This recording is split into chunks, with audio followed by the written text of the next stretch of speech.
देखो आज उसी टॉपिक को मैं थोड़ा सा आगे लेके चल रहा हूं। Induced EMF by changing relative orientation of the coil and the magnetic field. ये ऑल्टरनेटिंग करंट जो चैप्टर है उसकी जननी है, यहीं से ऑल्टरनेटिंग करंट चैप्टर जन्म लेगा। बस आपको कॉन्सेप्ट को थोड़ा सा ध्यान से समझना है। आप देखेंगे अल्टीमेटली कॉन्सेप्ट क्या है, फ्लक्स बदलने को लेके हमें इंड्यूस्ड ईएमएफ का कॉन्सेप्ट देखना है। अगर इंड्यूस्ड ईएमएफ का कॉन्सेप्ट है तो फैराडेज के कॉन्सेप्ट पे या लेंस लॉ के कॉन्सेप्ट पे हम डिस्कस करेंगे। क्या था, इंड्यूस साहब ने कहा कि ईएमएफ जो इंड्यूस होता है वो rate of change of flux की वजह से होता है। ईएमएफ जो इंड्यूस होगा सर्किट में वो rate of change of flux की वजह से होगा। एम आई राइट? पक्का? अच्छा, लेंस ने क्या करा, साइन यहां पे नेगेटिव दे दिया, equal to minus d phi by D t. आपको पता है कि यहां पे जो फाई अमाउंट ऑफ करंट है that will be what, B into A. Flux तो बी इंटू ए। अगर एंगल की बात कर लेते हैं तो कॉस थीटा, कॉस थीटा ले लेते हैं। अच्छा ठीक है, कॉस थीटा लिया। बट आपको एक बात बताऊं, जैसे हम इस फोन की बात करते हैं, ये ऐसे करके रोटेट कर रहा है, ये रोटेट हो रहा है, मैग्नेटिक फील्ड के अंदर रोटेट कर रहा है। अभी इसके एंगल्स को चेंज करके दिखाऊंगा, ध्यान से सुनना, पहले ध्यान से समझना गेम को। जब कोई चीज रोटेट हो रही है तो उसकी एंगुलर स्पीड होगी, जिससे वो रोटेट होता है उसे एंगुलर स्पीड कहते हैं। तो ओमेगा स्पीड होती है। स्पीड क्या होता है, डिस्टेंस अपॉन में टाइम। तो अगर हमें एंगुलर डिस्प्लेसमेंट निकालना है तो ओमेगा इंटू टी करना पड़ेगा। तो थीटा कितना आ जाएगा आपका, ओमेगा इंटू टी। थीटा आएगा ओमेगा इंटू टी। जो वो घूम रहा है ना वो ओमेगा इंटू टी होगा। ओमेगा एंगुलर स्पीड होगा, टी हमारा टाइम होगा। बस एक कॉन्सेप्ट पे आप थोड़ा सा ध्यान दीजिएगा। क्या मैं यहां पर फ्लक्स को B A cos omega T लिख सकता हूं? लिख सकता हूं? ये फ्लक्स का फॉर्मूला है। पर मुझे ईएमएफ इंड्यूस देखना है, तो ईएमएफ इंड्यूस के लिए मुझे क्या करना पड़ेगा, E equal to minus d by D t B A cos omega t. अच्छा एक बात हो, क्या मैग्नेटिक फील्ड कांस्टेंट है? बिल्कुल है। क्या एरिया कांस्टेंट है? बिल्कुल है। बस बदल कौन रहा है, एंगल, कॉस ओमेगा टी। यहीं से चैप्टर 7 स्टार्ट होगा, प्लीज आप ध्यान से सुनना। Equal to minus B A, cos का डिफरेंशिएशन होता है माइनस साइन ओमेगा टी, यानी sine theta, minus sine omega t. और चेन रूल है ना, कॉस का क्या हो गया, साइन, कॉस का क्या हो गया, साइन। ओमेगा टी का डिफरेंशिएशन क्या होगा, ओमेगा। तो E equal to what, minus B A, sorry minus minus plus B A omega sine omega T. यानी आपके पास ईएमएफ की इक्वेशन कितनी आई, E equal to B A omega sine omega T. अब आप एक बात लो, मैग्नेटिक फील्ड तो कांस्टेंट है, एरिया भी कांस्टेंट है, और जो एंगुलर स्पीड है, जिस स्पीड से वो घूम रहा होगा, वो भी कांस्टेंट है। ये पूरा कांस्टेंट होता है। इस कांस्टेंट को कहते हैं ई नॉट। चैप्टर 7 में आप ई नॉट पढ़ेंगे। इसे कहते हैं पीक ईएमएफ। मतलब एक्चुअली में इससे ना वोल्टेज टर्म्स पे डिपेंड करता है, तो ये वोल्टेज से रिलेट होगा, अभी दिखाऊंगा आपको। E equal to E naught sine omega T, ये इक्वेशन बनी। अच्छा सुनो ना, अकॉर्डिंग टू ओम्स लॉ,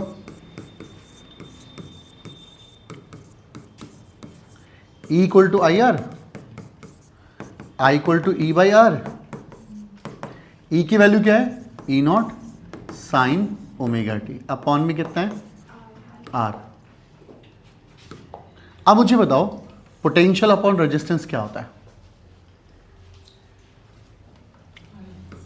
आई होता है, V equal to I R होता है ना, तो I इक्वल टू क्या होता है? V by are.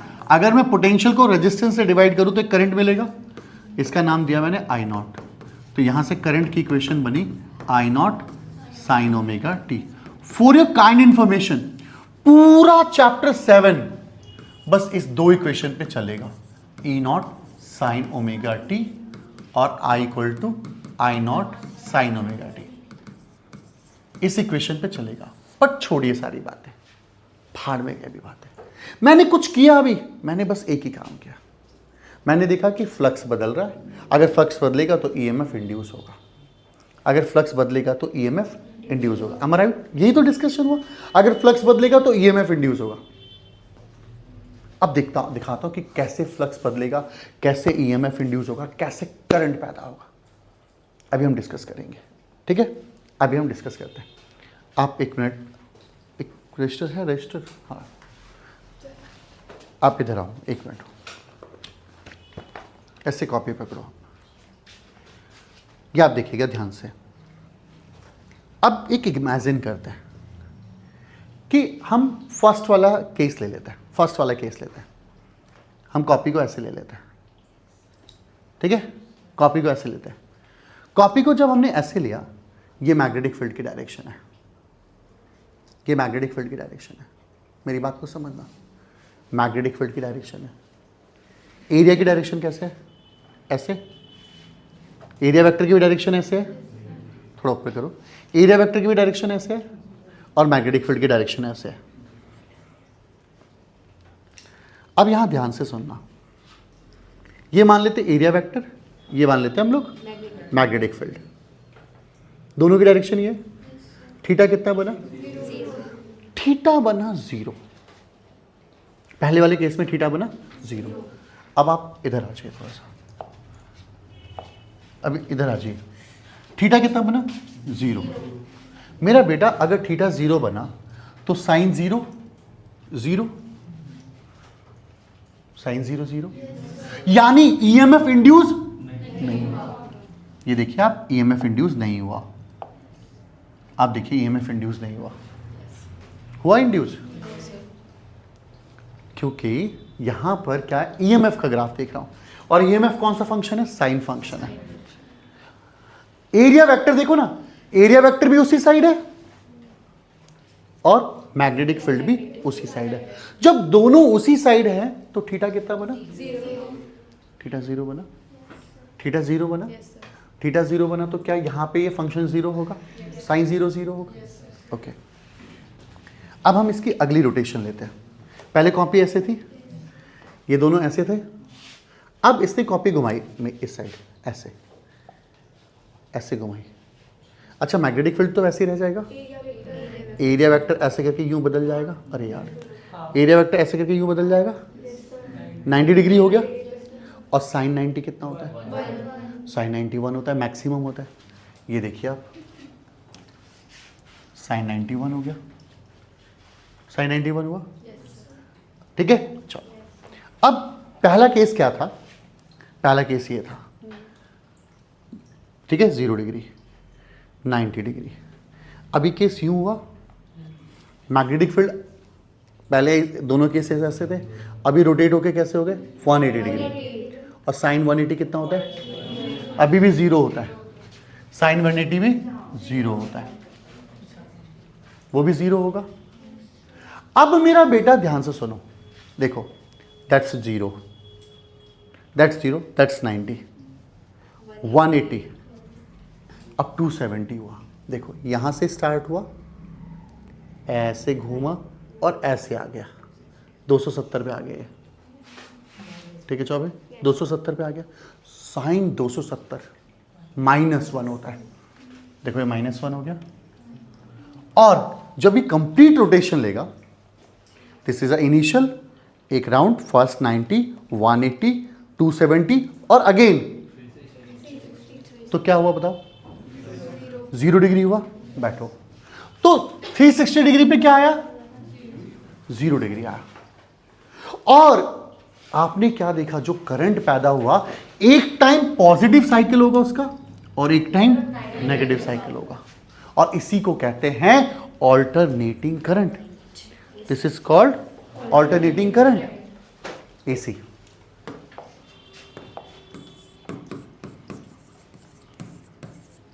यही तो अल्टरनेटिंग करंट है। क्लियर? होप सो क्लियर होगा। चलिए, ये तो टॉपिक हो गया वीडियोस के लिए। अब मुझे आप बताइए कॉन्सेप्ट में कहाँ दिक्कत है, क्या लग रहा है अभी, क्या ये क्लियर है या नहीं? अभी कुछ डाउट है, डिस्कस करते हैं। अल्टीमेटली क्या गया है भाई साहब, फ्लक्स बदला है। अल्टीमेटली उसने, एरिया ने क्या किया है, फ्लक्स को बदला है, एंगल वाइज चेंज किया है, फ्लक्स बदला है, ईएमएफ इंड्यूस हुआ है। और एक चीज़ देखना कि जब एरिया भी ऐसे था, एरिया वेक्टर ऐसे था, मैग्नेटिक फील्ड था, तो फ्लक्स मैक्सिमम था। जब फ्लक्स मैक्सिमम था तो ईएमएफ इंड्यूस नहीं हुआ, फ्लक्स तो मैक्सिमम था। और जब फ्लक्स जीरो हो गया तो ईएमएफ इंड्यूस हो गया, मैक्सिमम हो गया। यानी उल्टा चल रहा है, फ्लक्स के उल्टा चल रहा है। क्यों? क्योंकि फ्लक्स कौन सा फंक्शन होता है, कॉस फंक्शन होता है। तो ये क्वेश्चन आपको बता रहा हूं, बहुत ही रीसेंट 2023 का क्वेश्चन है। ये बहुत ही रीसेंट 2023 का क्वेश्चन है। Same ditto line, ditto graph draw करने के लिए आया है। आपको डिट्टो ये सारी चीजें बनानी होगी, डिट्टो बोल रहा हूं, बिल्कुल सेम एज इट इज आया। बात कर रहे हैं हम लोग सेल्फ इंडक्टेंस की। क्या होता है सेल्फ इंडक्टेंस? इसको समझने से पहले मैंने गौर किया है, बच्चों के मन में ये डाउट होता है कि यार इंडक्शन ही क्या होता है, यही चीज समझ नहीं आई। तो सेल्फ तो बाद में समझेंगे और म्यूचुअल तो बाद में समझेंगे। पहले हमें समझना है कि इंडक्शन किसे कहते हैं। इंडक्शन का मतलब होता है, जैसे एग्जाम्पल कैपेसिटर कितना चार्ज होल्ड कर सकता है, उसकी कैपेसिटी को हम कैपेसिटेंस कहते हैं। उसी तरीके से सोलोनाइड भी एनर्जी को स्टोर करता है। जिस तरीके से कैपेसिटर भी चार्ज को स्टोर कर रहा है, एनर्जी को स्टोर कर रहा है in the form of electrical form, वैसे ही सोलोनाइड भी एनर्जी को स्टोर करता है। And this is a induction. उसकी एनर्जी, उसकी एबिलिटी कि वो कितनी एनर्जी मैग्नेटिक फील्ड के फॉर्म में स्टोर करेगा, उस टर्म का नाम दिया हम लोगों ने इंडक्टेंस। अब सेल्फ इंडक्शन क्या है? सेल्फ इंडक्शन क्या है? इंडक्शन समझ पाए? सेल्फ इंडक्शन, सेल्फ मतलब खुद, अपने आप ही सर्किट में एनर्जी इंड्यूस्ड हो जाए, सर्किट में अपने आप ही करंट इंड्यूस हो जाए, सर्किट में अपने आप ही ईएमएफ इंड्यूस हो जाए। कोई करे ना, अपने आप हो जाए। अभी तक क्या कर रहे थे हम लोग? अभी तक फ्लक्स में जो फैराडेज के लॉ पढ़ रहे थे, या लेंस के लॉ पढ़ रहे थे, या मोशनल ईएमएफ पढ़ रहे थे, उसमें हम कर क्या रहे थे? हम रॉड घुमा रहे थे, कभी मैग्नेट घुमा रहे थे, तभी तो फ्लक्स चेंज हो रहा था। भाई रॉड घूमने की वजह से हुआ था। अब हमने क्या किया? रॉड नहीं घुमाया, सर्किट में खुद अपने आप ईएमएफ इंड्यूस हुआ। अगर सर्किट में खुद ईएमएफ आप अपने आप इंड्यूस होता है, इस कंडीशन का नाम रखा हम लोगों ने सेल्फ इंडक्टेंस। अब इसको पढ़ के देखिएगा। It is the phenomena of production of induced EMF in a coil when changing current pass through it. अब कैसे हुआ ये कैसे इंड्यूस होता है, सेल्फ कैसे होता है, इसको समझते हैं पहले। अब समझने की कोशिश करेगा। ये कॉइल है, इस कॉइल के अंदर करंट इंक्रीजिंग ऑर्डर में, करंट बढ़ रहा है, करंट इंक्रीज हो रहा है। तो करंट इंक्रीज हो रहा है तो लेंस कहता था कि भाई साहब उसको अपोज करो, उसको अपोज करा जाए। तो अगर करंट इंड्यूस हो रहा है कॉइल में, तो ईएमएफ इंड्यूस की डायरेक्शन उसके अपोजिट होती थी। इसको मस्त डेमोन्स्ट्रेशन से समझाऊंगा अभी मैं। और अगर सर्किट में करंट डिक्रीज हो रहा है तो उसी डायरेक्शन में ईएमएफ इंड्यूस होगा। मजा नहीं आया? देखो ध्यान से, सर्किट को ध्यान से समझना। आप सर्किट को ध्यान से समझना। मैं कंडीशन लेता हूं। मैंने क्या किया पता है बच्चों, मैंने यहां पे ये ऐसा कलर समझ नहीं आएगा, ये कॉइल लिया, ठीक है। इस कॉइल को मैंने एक बैटरी से कनेक्ट कर दिया और इसे फिर स्विच भी लगा दिया। मस्त डेमोन्स्ट्रेशन दिखाऊंगा मैं। और मैंने यहां पर इस जगह पे, यहां पे एक बल्ब भी कनेक्ट कर दिया।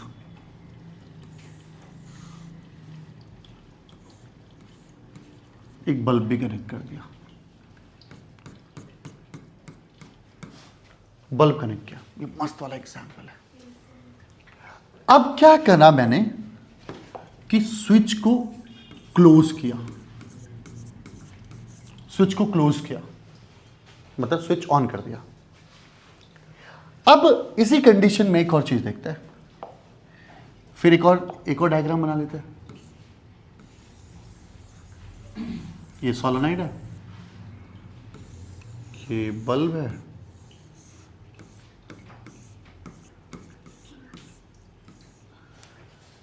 ठीक है। अब यहां पे मैंने स्विच को ऑफ किया, यानी ओपन कर दिया स्विच। ये बल्ब है,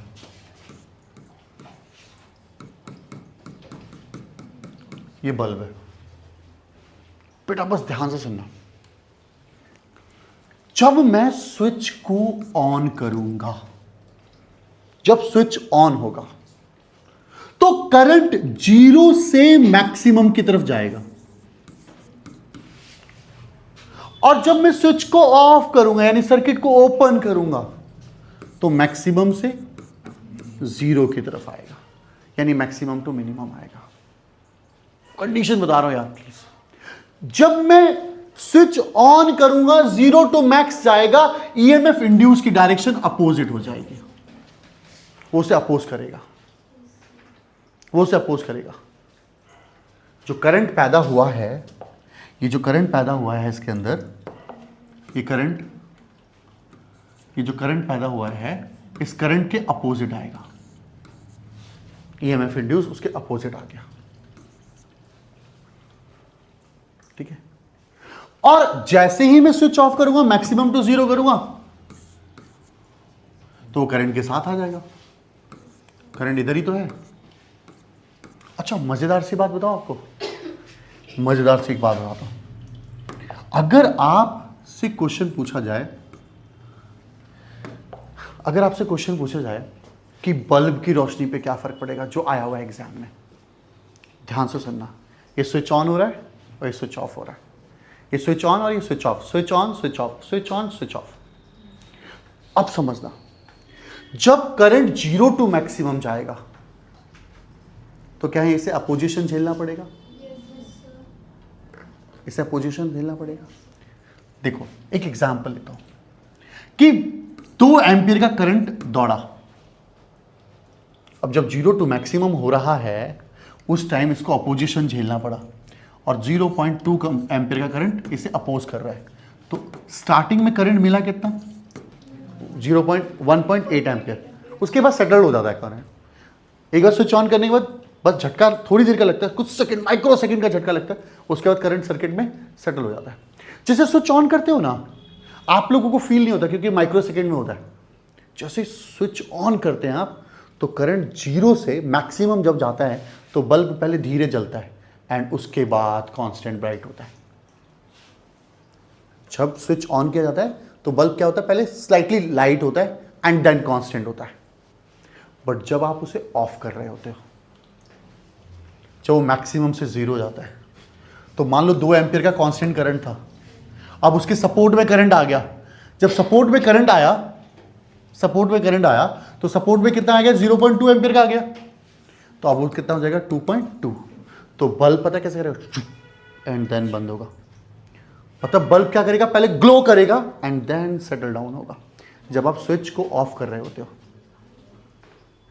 जब स्विच ऑफ कर रहे होते हो, ठीक है, स्विच ऑफ कर रहे होते हैं।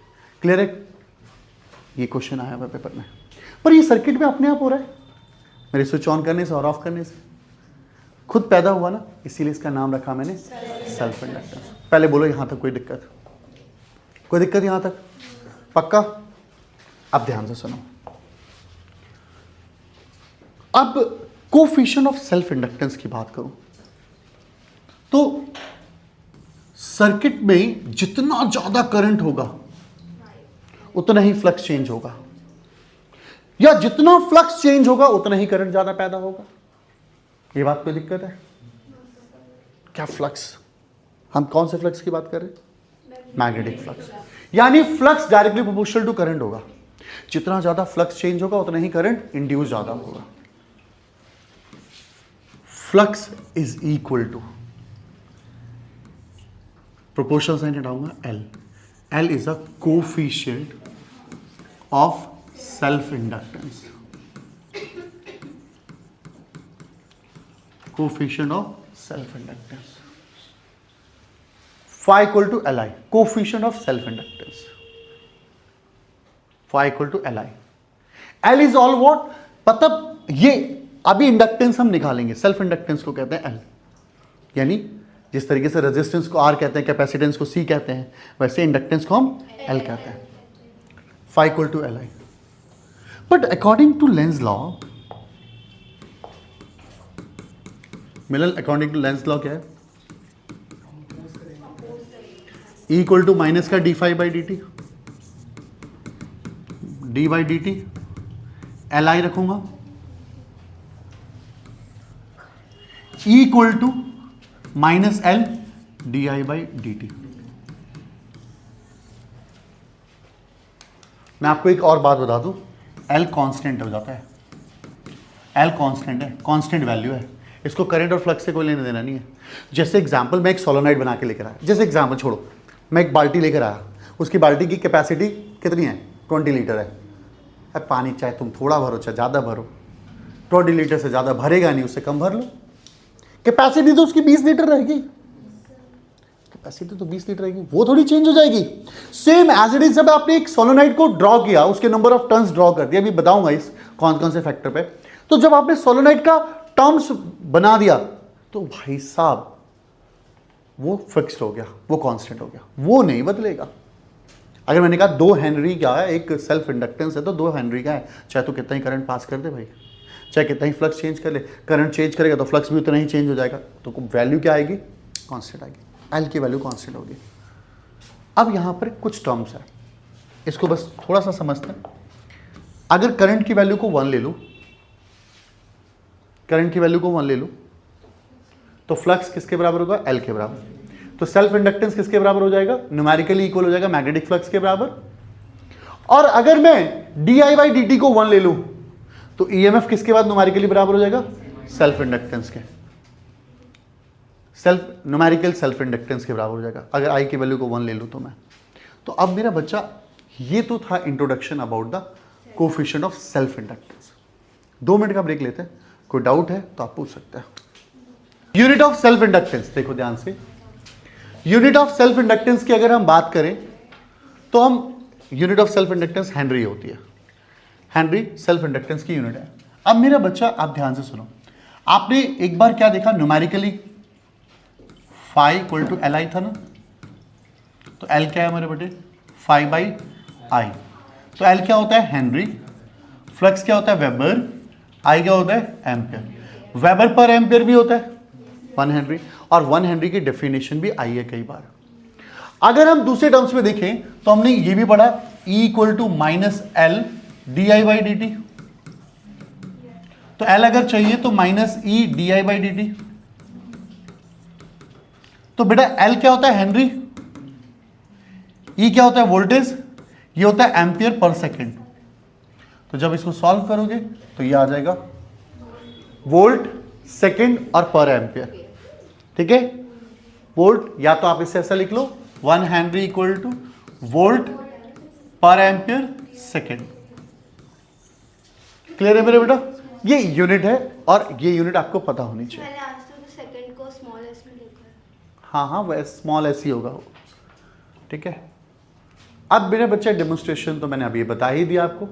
ये डेरिवेशन बहुत इंपॉर्टेंट है मेरे बच्चे, बहुत इंपॉर्टेंट डेरिवेशन है ये, बस ध्यान से सुनना। अभी तक हमने सेल्फ इंडक्टेंस देखा, पर self inductance of a long solenoid. अब आपको पता चलेगा कि वो सेल्फ इंडक्टेंस कौन कौन से फैक्टर्स पे डिपेंड करता है। सेल्फ इंडक्टेंस कांस्टेंट वैल्यू है किसी सोलेनोइड की, वो कौन कौन से टर्म्स पे डिपेंड करता है। जैसा इंडक्टेंस क्या था एंजल, इंडक्टेंस क्या होता है, उसकी कैपेसिटी, सोलेनोइड की एबिलिटी कि वो कितनी एनर्जी फील्ड, मैग्नेटिक फील्ड के टर्म्स में अपने अंदर स्टोर कर सकता है, कितना ईएमएफ इंड्यूस करा सकता है। तो अब वो टर्म्स निकालते हैं, जिस तरीके से कैपेसिटर की कैपेसिटेंस होती है वैसे सोलेनोइड की इंडक्टेंस होती है। मेरा बेटा ध्यान से समझना प्लीज। हियर हमें सबको पता है magnetic field due to long solenoid क्या होता है, B equal to mu naught N I. N is what, number of turns per unit length. ये जो स्मॉल एन होता है वो कैपिटल एन बाई एल होता है। एन नंबर ऑफ टर्न्स होता है, एल क्या होता है, लेंथ होता है, ठीक है। एंड आपको ये भी पता है फ्लक्स linked with coils या solenoid will be what, phi का फॉर्मूला होता है N B A। Magnetic field का फॉर्मूला होता है म्यू नॉट एन आई और फ्लक्स का फॉर्मूला होता है N B A. Cos theta, theta हमने 0 डिग्री लिया हुआ। एन मैग्नेटिक फील्ड का फॉर्मूला क्या है, म्यू नॉट एन आई इंटू में ए। क्या मेरा बच्चा फाई को मैं म्यू नॉट एन, इस छोटे वाले एन को capital N upon L I into A लिख सकता हूं? तो फ्लक्स का फॉर्मूला बना mu naught N square I by A upon में एल। तो ये तो फ्लक्स आ गया, फ्लक्स आ गया। बट आपको तो फ्लक्स का फॉर्मूला पता है, phi equal to L I भी होता है। चलो उसको कंपेयर करते हैं, ये भी फ्लक्स है। तो फ्लक्स का फॉर्मूला वहां पे क्या आ चुका है, mu naught N square I A, mu naught N square I A by L, L I. ये एल अलग है, ये एल अलग है, ये लेंथ ऑफ द सोलेनोइड है, ये सेल्फ इंडक्टेंस है। आई से आई कैंसिल आउट हो गया। तो एल की वैल्यू क्या है मेरे भाई, म्यू नॉट एन स्क्वायर ए अपॉन में एल। यानी सोलेनोइड का जो सेल्फ इंडक्टेंस है वो किस बात पे डिपेंड करता है कि नंबर ऑफ टर्न्स क्या रहे होंगे, area of cross section, length of the solenoid, और उसके अंदर का मीडियम क्या रहा होगा, परमिटिविटी क्या रही होगी। क्या आपने उसके बीच में कोई मटेरियल तो नहीं डाल रखा। तो सेल्फ इंडक्टेंस इन बात पे डिपेंड करता है। बहुत इंपॉर्टेंट डेरिवेशन है, मतलब बहुत बहुत बहुत ज्यादा इंपॉर्टेंट है, ठीक है। तो L equal to mu naught N square A by L, please don't miss it. इसी तरीके से ये टर्म्स बता दिया मैंने कि किस किस टर्म्स पे डिपेंड करता है। चैप्टर का last and final topic, this is a mutual inductance. जैसा मैंने आपको बताया कि सेल्फ इंडक्टेंस में क्या होता है, कॉइल में सेल्फ इंड्यूस होता है। चीजें क्या होती है, सेल्फ इंड्यूस होती है, चीजें सेल्फ इंड्यूस होती है। अब मेरा बच्चा एक कॉइल की, और म्यूचुअल में क्या होता है, एक कॉइल के चेंजिंग की वजह से दूसरे कॉइल में ईएमएफ इंड्यूस होगा। मेरा बच्चा एक कॉइल के चेंज की वजह से दूसरे कॉइल में ईएमएफ इंड्यूस होगा। मैंने क्या कहा मेरे बच्चे, कॉइल 1 में अगर फ्लक्स चेंज हो रहा है तो ईएमएफ किधर इंड्यूस होगा, सेकंड में, रिस्पॉन्सिबल सेकंड में होगा। सेकंड में चेंज हो रहा होगा तो उससे फर्स्ट में होगा। अब देखो, it is the phenomena of production of induced EMF in one coil due to change of current in the neighboring coil. neighboring coil का करंट चेंज होगा और बगल वाले कॉइल का फ्लक्स चेंज हो जाएगा. जैसे एग्जाम्पल अगर सपोज करो रिया और सृष्टि दोनों पड़ोसी हैं और सपोज करो रिया कार लेकर आ गई, सृष्टि जल जाएगी बिना कुछ किए, तो this is called mutual induction, पड़ोसी का जलन. अब हम देखेंगे ध्यान से, अब यहां पर क्या हुआ, coefficient of mutual induction. Again यार, जितना ज्यादा फ्लक्स चेंज होगा उतना करंट, या जितना करंट होगा उतना फ्लक्स होगा. बस 2 मिनट ध्यान दे दीजिए please. Phi equal to M I, वहां क्या होता था एल आई. ये क्वेश्चन 1 हुई मेरे बच्चे. Phi equal to M I, वहां क्या होता था, phi equal to L I होता था. According to lens law, E equal to minus का D phi by D T, E equal to minus L M D I by D T. Again वही कहानी जो मैंने सेल्फ में पढ़ाई थी आपको, कि अगर आई की वैल्यू 1 लूंगा तो फाई की वैल्यू एम के बराबर होगी. न्यूमेरिकली फ्लक्स म्यूचुअल इंडक्शन के बराबर होगा, कोफिशिएंट ऑफ म्यूचुअल इंडक्शन के बराबर, अगर करंट की वैल्यू 1 हो जाए. अगर मैं rate of change of current को 1 ले लूं तो भी वो न्यूमेरिकली ईएमएफ किसके बराबर हो जाएगा, कोफिशिएंट ऑफ म्यूचुअल इंडक्टेंस के बराबर हो जाएगा. हाँ है ना? अब मेरा बेटा ध्यान से समझ, इसकी यूनिट भी हेनरी होती है और अगेन वही सेम टर्म्स होता है. अब क्या हुआ मेरे बच्चा, आप इसको समझना, लास्ट डेरिवेशन है चैप्टर की. Mutual inductance of 2 long solenoid. मेरा बच्चा पता है क्या है, मेरे पास एक सोलोनाइड है,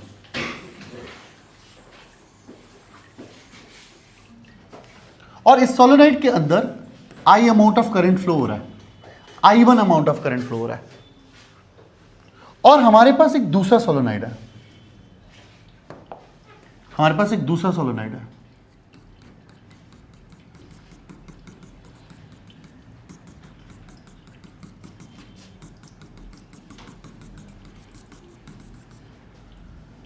एक दूसरे पे ऐसे करके फिक्स्ड है. दोनों की लेंथ मैंने सेम मान ली, नंबर ऑफ टर्न्स अलग अलग मान लिए, area of cross section same मान लिया.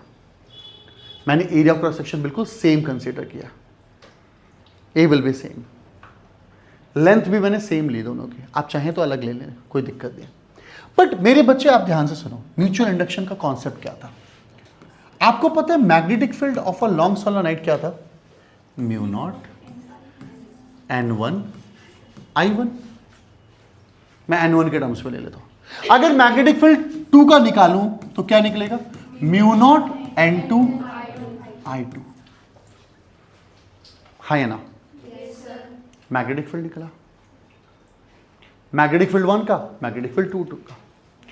नाउ मेरा बच्चा, अगर मुझे फ्लक्स निकालना है कॉइल नंबर 1 का, तो रिस्पॉन्सिबल कौन होगा, कॉइल नंबर 2. कॉइल नंबर 2 का मैग्नेटिक फील्ड रिस्पॉन्सिबल होगा. अगर मैं फ्लक्स निकाल रहा हूं 1, फ्लक्स 1 का निकाल रहा हूं, पहली कॉइल का फ्लक्स निकाल रहा हूं, तो रिस्पॉन्सिबल कौन होगा. तो फॉर्मूला होता है, पहले फ्लक्स का फॉर्मूला होता है NBA. am I right? मेरा बच्चा ध्यान से सुन, रिस्पॉन्सिबल कौन होगा, 2 वाला मैग्नेटिक फील्ड. फ्लक्स 1 का निकाल रहे हो, मैग्नेटिक फील्ड रिस्पॉन्सिबल 2 वाले का होगा, पर ये सारे टर्म्स तो 1 वाले के होंगे. हमने area of cross section same लिया हुआ है, ए सेम लिया हुआ है, बट अलग अलग करके देख लो पहले, कोई बात नहीं. बट इसी तरीके से अगर मैं फ्लक्स 2 का निकाल रहा होता तो रिस्पॉन्सिबल कौन होता, यानी N2 B1 A2. कोई दिक्कत. मेरा बेटा चल, φ1 N1, B2 की वैल्यू क्या है, mu naught N2 I2 into में A1. ठीक है, अच्छा phi1 n1 mu naught n2 upon में l मतलब लेंथ हमने सेम लिख है, वैसे L2 लेनी चाहिए, ठीक है, I2 A1 सेम मेरा बेटा। अरे यार सेम यहां पे क्या होगा, सेम phi2 के लिए टर्म्स में क्या आएगा, म्यू नॉट n1 n2, देखो ना यहां I1 आ जाएगा A2 अपॉन में n। क्या दिक्कत है यहां तक यार? मैग्नेटिक फील्ड का तो फॉर्मूला यही होता है, म्यूचुअल का मतलब है कि एक कॉइल के अंदर फ्लक्स चेंज हो रहा है, पर रीजन कौन होगा, सेकंड वाला। अब यार एक बात बताओ मुझे, आपको पता है here phi equal to M I होता है, तो m equal to phi by I. अगर मैंने निकाला म्यूचुअल इंडक्शन कॉइल 1 का 2 की वजह से, अगर म्यूचुअल इंडक्शन निकाला मैंने कॉइल 1 का, तो फ्लक्स किसका होगा, 1 का ही, पर रीजन कौन होगा, करंट 2। मेरा बच्चा आपको ध्यान क्या देना है, मैग्नेटिक फील्ड का फॉर्मूला तो वही है, प्राची इधर ध्यान दे, ये मेन कॉन्सेप्ट है। फ्लक्स अगर 1 का चेंज हो रहा है, रीजन कौन होगा, 2, सेम एज इट इज। अगर म्यूचुअल इंडक्शन 1 का निकाल रहे हो 2 की वजह से, तो phi1 बाई phi2। अच्छा phi1 क्या निकाला था तुमने, चलो बताओ, mu naught n1 n2 mu naught n2 I2 by A1 upon में I2। अच्छा L नीचे लगा लो, L नीचे लगा दो, L ले लिया मैंने। अच्छा सुनो ना, अगर म्यूचुअल इंडक्शन 2 का निकालोगे 1 की वजह से, तो क्या phi2 बाई phi1 होगा? भाई आंसर ना बिल्कुल सेम आएगा, सेम आएगा। क्या आएगा, म्यू नॉट n1 n2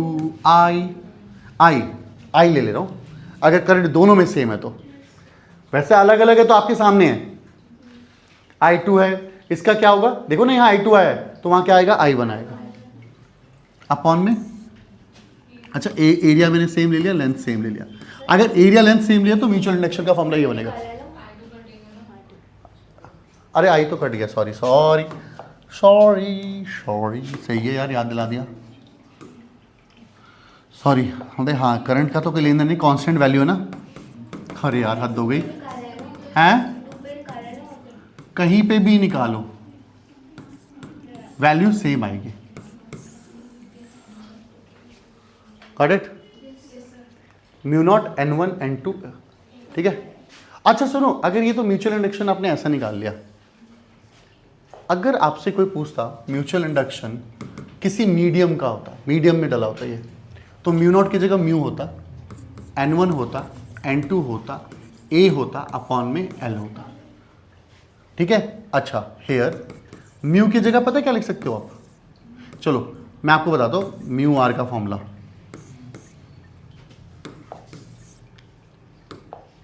देखो रिलेटिव परमिटिविटी होता है, permittivity of the medium to the permittivity of free space, तो म्यू की जगह क्या लिख सकते हो, म्यू नॉट म्यू आर। तो चलो फॉर्मूला देखो म्यूचुअल इंडक्शन का, हम लिख सकते थे mu naught mu R, notes में यही दिया होगा, आप देख लो नोट्स में ये दिया है मैंने, and this is a chapter and, ठीक है। अब सुनो, बस एक क्वेश्चन देख लो आप प्लीज, क्वेश्चन देख लो प्लीज, बस ये क्वेश्चन देख लो कितनी बार आया हुआ है पेपर में। Obtain the expression of mutual inductance of two coaxial solenoid, मतलब एक के ऊपर एक लिपटी हुई है, wound over each other, length दोनों की L है, रेडियस दोनों की अलग अलग है। अब जहां A लिख रहा था ना मैं एरिया, वहां पे आप पाई आर स्क्वायर लिख सकते हो। n1 and n2 number of turns अलग अलग दिए हुए पर unit length. When current I is set up in the solenoid S2, तो आपको क्या निकालना है, म्यूचुअल इंडक्टेंस, म्यूचुअल इंडक्टेंस का फॉर्मूला निकालना है। सेम देखो define mutual inductance and right it's S I unit. ये भाई साहब अभी देख लो, ये क्वेश्चंस आए हुए हैं पेपर्स में, ठीक है। अभी अगला देखोगे drive an expression of mutual inductance. अच्छा कॉइल वाला देखोगे, कॉइल वाला दिखाता हूँ मैं आपको, ये देखो ये वाला आंसर है इसका। अच्छा पहले पढ़ा दूँ, क्वेश्चन पढ़ो। इन एन एक्सपेरिमेंट दो कॉइल दिए हुए C1 and C2 are placed close to each other. Find out the expression of induced EMF in the coil 1 due to the change in current in the coil 2। Current किसका change हो रहा है? Coil 2 का। EMF किसके अंदर निकालना है? Coil 1 का। ये म्यूचुअल का ही केस है, ठीक है। आप सुनो, करंट किसका चेंज हो रहा है? कॉइल 2 का। और ईएमएफ किस में निकालना है? 1 वाले में। अब आप एक चीज सोचो ना यार, सुनो, flux linked with the C1, flux linked with the C2, दोनों बराबर है। अब यार फ्लक्स का फॉर्मूला होता है, फ्लक्स का फॉर्मूला होता है B इंटू ए। फ्लक्स होता है B इंटू ए। अच्छा सर्कुलर रिंग में, अगर हमारे पास सर्कुलर रिंग है, उसका मैग्नेटिक फील्ड का फॉर्मूला क्या होता है? सेंटर पे mu not I by 2r। अरे यार ये वाली डेरिवेशन कराई थी मैंने, एक्सियल पे निकाली थी, फिर सेंटर पे एरिया को ए से मल्टीप्लाई कर दिया। सोलोनाइड का केस नहीं है ना मेरे भाई, ये सोलोनाइड का केस नहीं, कॉइल का केस है। सोलोनाइड होता तो क्या लेता? म्यू नॉट एन आई ले लेता मैं, फिर तो कोई पंगा ही नहीं था। ये फ्लक्स निकाल गया। अब ये फ्लक्स आ गया आपके पास, देखो सेम है। अब आपको म्यूचुअल इंडक्शंस पता है। म्यूचुअल इंडक्टेंस क्या होता है? Rate of change of flux, EMF क्या होता है? Rate of change of flux equal to D phi by D T, equal to D phi by D T. बेटू मेरा ईएमएफ इंड्यूस जो होता है, this is a flux upon में time. अब सुनो, म्यू नॉट कॉन्स्टेंट है, बाहर निकाल दो, एरिया कॉन्स्टेंट है, बाहर निकाल दो, 2r कॉन्स्टेंट है, बाहर निकाल दो, करंट ही तो बदल रहा था। D I by D T के टर्म्स में आंसर लिया है मैं। बोलो मेरा बच्चा, इस कॉइल का करंट चेंज हो रहा है, फ्लक्स किस, ईएमएफ किस पे इंड्यूस हो रहा है? इसमें हो रहा है। मैंने कुछ नहीं किया, पहले मैंने फ्लक्स निकाल लिया। करंट चेंज होने की वजह से फ्लक्स चेंज होगा ना, तभी तो ईएमएफ इंड्यूस होगा। तो मैंने सबसे पहले क्या कर लिया? फ्लक्स फाइंड आउट कर लिया। फ्लक्स का फॉर्मूला B इंटू ए होता है। मैग्नेटिक फील्ड की वैल्यू आ गई 2 पाई mu not I by 2r, area मेरे पास ए है। अब मैंने क्या किया, इसको मतलब डिफरेंशिएट कर दिया, we will get that answer. And इसी की तरह से एक लास्ट क्वेश्चन होगा शायद, drive an expression of long solenoid, ठीक है, क्लियर है। Coefficient of coupling, coupling coupling coupling क्या है? ये कपलिंग, कपलिंग ये कपल है यार, कपल है, कपल कपल जो आप समझ रहे हैं वही है। This is a mutual inductance my dear, this is a mutual inductance. Means what भाई, एक कॉइल दूसरे कॉइल पर कितना इफेक्ट डाल पा रही है, अपना कितना ईएमएफ इंड्यूस करवा पा रही है, ये सारी चीजें किस तरीके, किस चीज पर डिपेंड करेगा कि दोनों कॉइल का ओरिएंटेशन कैसा है। क्या दोनों कॉइल ऐसे साथ में लगे हुए? क्या ये दोनों कॉइल आपस में ऐसे कनेक्टेड है? क्या एक कॉइल ऐसे है, एक कॉइल ऐसे? मींस व्हाट, ये सारी चीजें डिपेंड करता है कि इसका ओरिएंटेशन कैसा है। तो coefficient of coupling between two coils is measured. How effectively magnetic flux from one coil, पहले coil का magnetic flux with the other, मतलब किस तरीके से effectively पहले वाले का magnetic flux दूसरे वाले के लिए effective है, कितना म्यूचुअल इंडक्टेंस प्रोड्यूस कर पा रहा है, कितना EMF जनरेट कर पा रहा है। This is our coefficient of coupling. इसे हम coefficient of coupling कहते हैं और depend on the K, यानी इनके रिलेशंस पे डिपेंड करता है। जितनी ज्यादा अच्छी कपलिंग उतनी मैक्सिमम वैल्यू, जितनी मैक्सिमम वैल्यू उतना ही ज्यादा ईएमएफ इंड्यूस हो पाएगा रे। ध्यान से देख, इसकी वैल्यू 1 और 0 के बीच में होती है। 1 है तो मैक्स है और 0 है तो मिनिमम है। इसका न्यूमेरिकली फॉर्मूला होता है K, coupling, and mutual inductance between two coils, L1 or L2, root L1 or L2. This is called coefficient of coupling. अब ये ठीक है, अब कपलिंग है, चलो देखते हैं। अब मैंने कुछ यहाँ रिश्ते बनाए ए, बी और सी। पहले वाले में क्या किया, पहले वाले प्राइमरी कॉइल को मैंने सेकेंडरी वाली कॉइल के साथ ऐसे इंटरकनेक्ट कर दिया, ऐसे इंटरकनेक्ट कर दिया। जब मैंने इसे ऐसे इंटरकनेक्ट कर दिया तो ऐसे इंटरकनेक्ट करने के बाद पता क्या हुआ यार, इस कॉइल का मैक्सिमम चेंज इन फ्लक्स इस कॉइल को मिलेगा, जिसकी वजह से इसके अंदर ईएमएफ इंड्यूस होगा और मैक्सिमम ईएमएफ इंड्यूस होगा। और यहां पे क्या होगा, मैक्स होगा, मैक्सिमम ईएमएफ इंड्यूस होगा। बट अगर मैं यहां पे देखो थोड़ा डिस्टेंस बढ़ा दिया है, और जब मैंने डिस्टेंस बढ़ा दिया है तो क्या होगा, मैंने डिस्टेंस बढ़ा दिया है तो यहां पे E की वैल्यू 1 से कम होगी, 1 तो नहीं हो सकती। बट यहां देखो एक कॉइल ऐसे लगी हुई है, एक का एरिया ऑफ क्रॉस सेक्शन ऐसे है, एरिया वेक्टर ऐसे है, एक ऐसे मैग्नेटिक फील्ड प्रोड्यूस कर रहा होगा। अभी एक दूसरे के परपेंडिकुलर हो गए, थीटा बन गया 90 डिग्री, थीटा 90 डिग्री बन गया तो फ्लक्स डेवलप नहीं होगा और फ्लक्स क्या हो जाएगा, जीरो। कोई फायदा नहीं, म्यूचुअल इंडक्टेंस होगा ही नहीं। देखो आपको ओरिएंटेशन पर समझ में आया। मैंने अपनी वाली स्लाइड्स में यही लिखा हुआ है, इस वाली स्लाइड को छोड़ के मैं इस वाली स्लाइड पर आता हूं। सारी चीजें वही है कि अगर k की वैल्यू को 1 है तो परफेक्टली कपल्ड है, k 0 है तो नो कपलिंग, वहां पे कपलिंग नहीं होगी तो फ्लक्स चेंज नहीं होगा। देखो क्या है ना, k is close to 1, the coil is tightly coupled।